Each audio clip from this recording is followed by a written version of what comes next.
বাথরুমে ঢুকে বলেও 4টি ভুল করবেন না। যদি আপনি এই 4টি ভুল করেন তবে আপনার জীবনও চলে যেতে পারে। আল্লাহ তাআলা মানব জাতিকে সৃষ্টি করার 2000 বছর পূর্বে জিন জাতিকে সৃষ্টি করেছিলেন। জিনেদের মধ্যে 2টি দল রয়েছে, একটি হলো ইমানদার জিন, আরেকটি হলো কাফের জিন।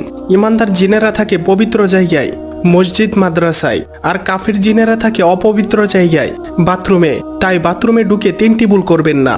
সেই 3টি ভুল কি তা জানার আগে আপনি যদি মুসলিম হয়ে থাকেন তাহলে ভিডিওটিতে একটি লাইক এবং চ্যানেলটি সাবস্ক্রাইব করুন এবং আপনার সুন্দর নামটি কমেন্টে লিখে যান। নাম্বার 1, বাথরুমে ঢোকার পূর্বে দোয়া পাঠ করুন। দোয়া না পারলে বিসমিল্লাহ পাঠ করুন এবং বাম পা দিয়ে বাথরুমে প্রবেশ করুন। নাম্বার 2, বাথরুমে গিয়ে আয়না দেখবেন না। নাম্বার 3, ভুলেও বাথরুমে উলঙ্গ হয়ে গোসল করবেন না। এটি করতে নবীজি স্বয়ং নিষেধ করেছেন। উলঙ্গ হয়ে গোসল করলে কাফের জিনেরা আপনার উপর আক্রমণ করতে পারে। নাম্বার 4, বাথরুমে ঢুকে সূরা বা দোয়া কালাম পাঠ করবেন না। এটি একটি মারাত্মক গুনাহ।